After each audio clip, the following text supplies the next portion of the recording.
It's time to get your morning started with the news you need to know. News update.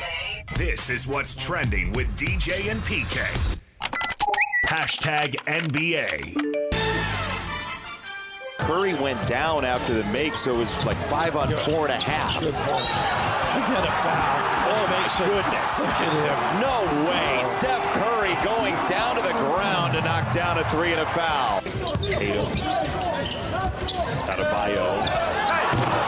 LeBron. Dazzling. Take your choice.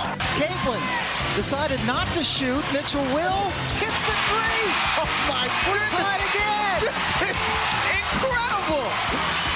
And that is the 19th assist for Caitlin. This is incredible. A new WNBA single game record.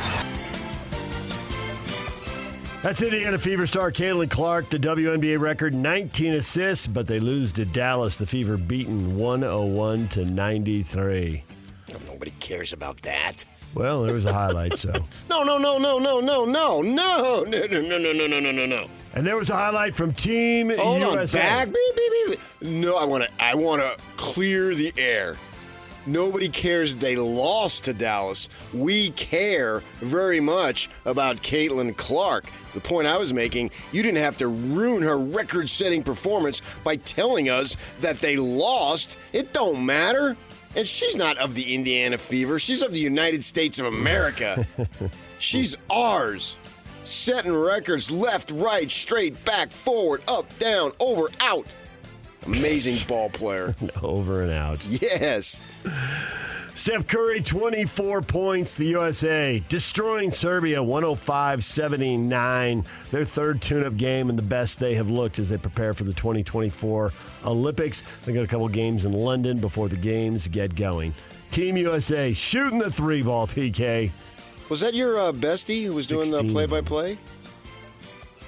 Who are you talking about? I don't know, that guy you know in San Francisco. Was that his bestie? It sounded like that was the same not Tim Roy.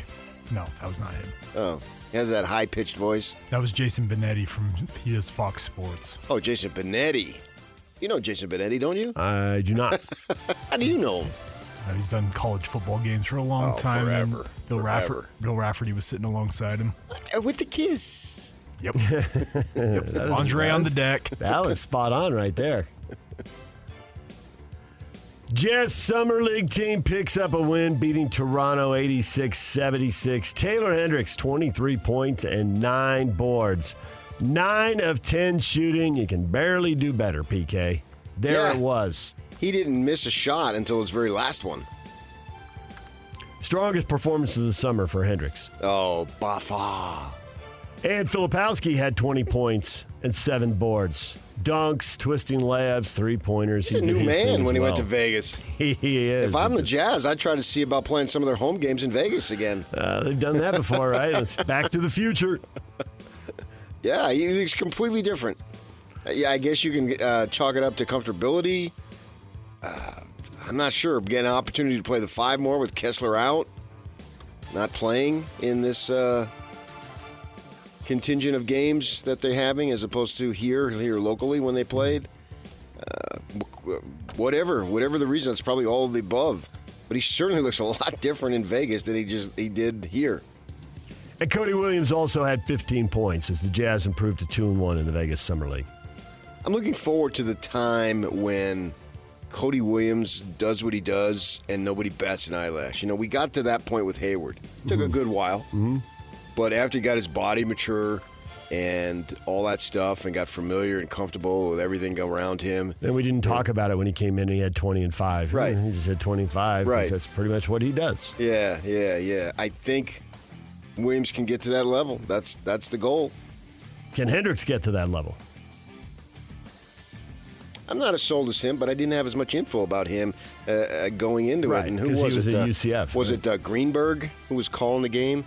I think it was yesterday, and I can't remember. He was calling one of the last couple of ball games, and he was talking about how he wasn't on anybody's radar, speaking of Hendricks down there at UCF, and that, he came on so strong in his only season.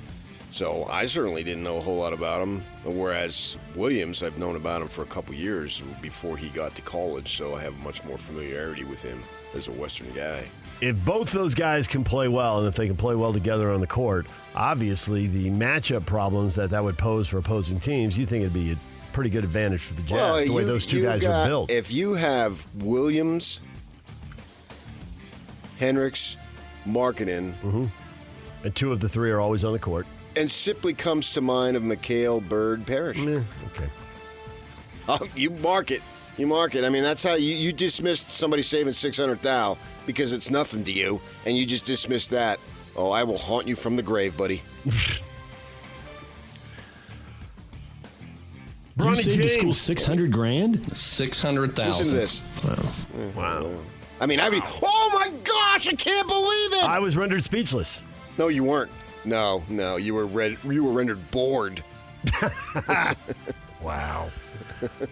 Bronny James, best summer league performance to date. He had 12 points, and the Lakers beat Atlanta 87-86. They get their first win of the summer. Breakthrough game for Bronny. It's over now, man. Two Jameses jerseys retired.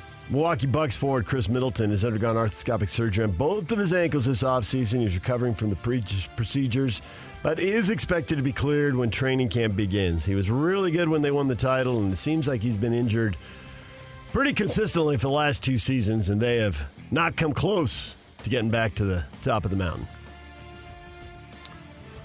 Orlando Magic co-founder Pat Williams, who served for years as an NBA front office executive before entering the ownership ranks with Orlando's expansion team in 1987, passed away at the age of 84.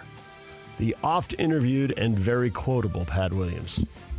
Yeah, didn't he write a book or something? He did. Seemed like for a while there when the Magic were hot, that he was out there being talked about, and he survived by his wife Ruth and 19 children, 14 of whom were adopted from foreign countries. DJ and PK. Hashtag NFL. I'll answer it like this. If I'm gonna be reunited with anybody, it would be Aaron. Okay. But or be, relocated and be anywhere, it would be with Aaron. But that's not really my. There's a lot of that stuff going on last year in the media and them asking, well, what are you going to do about this? Are you thinking about going here? And they talk about whatever without me even being involved in it. And it ended up getting all the way to the point where it got in the locker room and people was thinking that it was, I was the driving force. And I'm like, y'all just don't understand, man. That's Davante Adams on possibly reuniting with Aaron Rodgers. He went on to say, I'm locked in with the Raiders, and I feel really good about this team. As far as I know, they feel good about me. So everyone can keep talking, but he's downplaying the possibility of playing for the Jets. According to Pro Football Talk, each NFL franchise made over $400 million, $402.3 million in national revenue last year, with the league making just a shade under $13 billion. 7.5% increase in revenue from the previous year. The machine keeps on spitting out cash, PK, and it doesn't look like it's changing anytime soon. No, they all do. Spit out cash. Who's losing money? Except my 401k. DJ and PK. Hashtag college football. The leaders of the college football playoff will not make any decisions about what the sports postseason format will look like in 2026 and beyond until after a national champion has been crowned in the inaugural season. This is the first year with 12 teams. There's already been speculation they might go from 12 to 14. 2 more games, more money, back to the aforementioned machine, spitting out more cash. They'll hold off on deciding that for a year to see what it looks like. Probably not today, but we should do a segment on that. All right. We will look forward to doing that. Good call by you. DJ and PK. Hashtag Major League Baseball. MLB All-Star Game ratings were up 6% after last year's record low. Fox had 7.4 million viewers tune in on Tuesday. Still registers as the second lowest rated All-Star Game of all time, but a move back in the right direction. TV ratings. DJ and PK. Hashtag RSL. Ahead to Buanga. Buanga back into the middle of the park for Elias Sanchez. Now here's a ball over the top. Out comes Zach McMath, and McMath slips and loses the ball. Open goal, and a shot, and LAFC scores. Oh, McMath. Zach McMath made a mess of that. When he came out, he looked like he was going to win the race to the ball, and he goes down, and LAFC gets basically a freebie in the 5th minute. So Luna could go for goal here. Now it'll be Vera. He wings one through, and in! Vera from 35-plus straight away. It's 1-1 in the 33rd. And it finishes 1-1. RSL splitting the points with LAFC after a scoreless second half. Hard-fought game. Probably the right result right there. No quitting these guys. Hard-fought. No quitting LAFC either. No, playing their that's third. who I meant. How'd you know I meant RSL? Because that's who you usually talk about. Third game in 8 days for LAFC. RSL was the more rested team. Both teams had suspensions. And they grinded out 1-1. So first place now goes to the LA Galaxy. It went to Colorado and won 3-2. Ah, man. The number of chances, particularly early in the second half. You can use this. It was Diego Lunacy. Diego Lunacy. Nice. I'm always looking out, trying to help you. You're the man. Get you out of the studio even more. Oh, okay. I'll come up with some hockey ones if you want that gig. You know somebody else is angling for that. Yeah.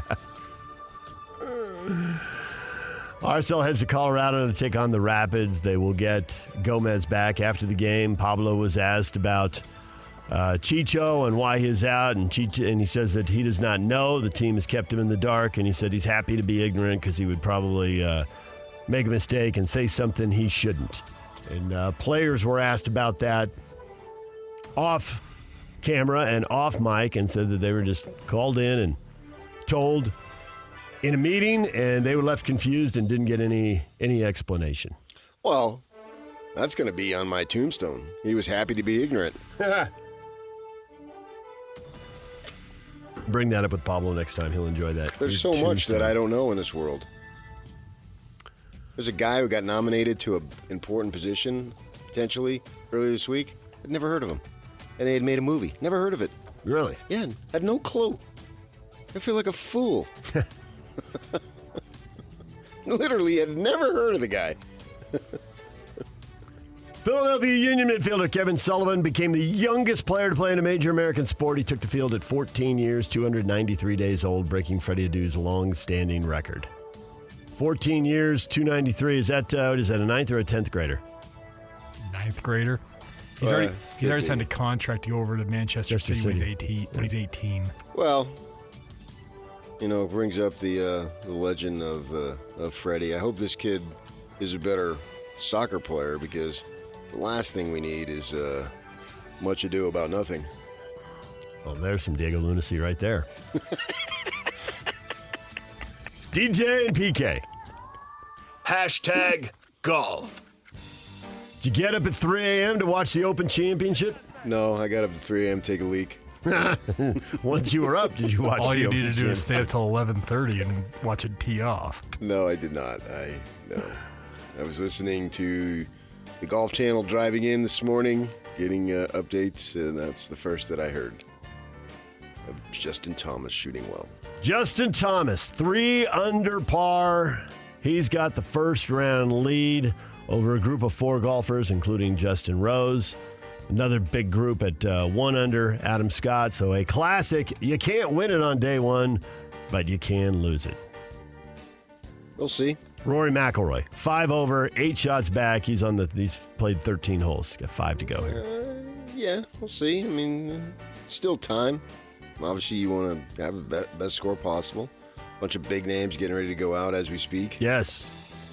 Xander Schauffele has not teed off yet. Brooks Koepka has not teed off yet. Hideki Matsuyama has not teed off yet. So plenty of big names to go. Bryson DeChambeau 7 over through 15. Yeah. Right. Oof. Scheffler has not teed off yet. Right. He's in that group with DeChambeau, I think, can't lay. Tony Finau working through the first round here. He is at even par. He's okay. He's through 17. All right, we'll have more coming up. Bob Casper is going to join us at 8:30 as the first round continues. And Andy Bailey, NBA writer and analyst for Bleacher Report, will be here at 9 o'clock. We'll talk Summer League with him, see what he thinks of the performances by the Jazz young guys, both the rookies and the second-year guys. What is Trending is brought to you by Shamrock Plumbing. There's no job too big or too small. Get the personal touch with Shamrock Plumbing. Coming up next, the question of the day. Stay with us.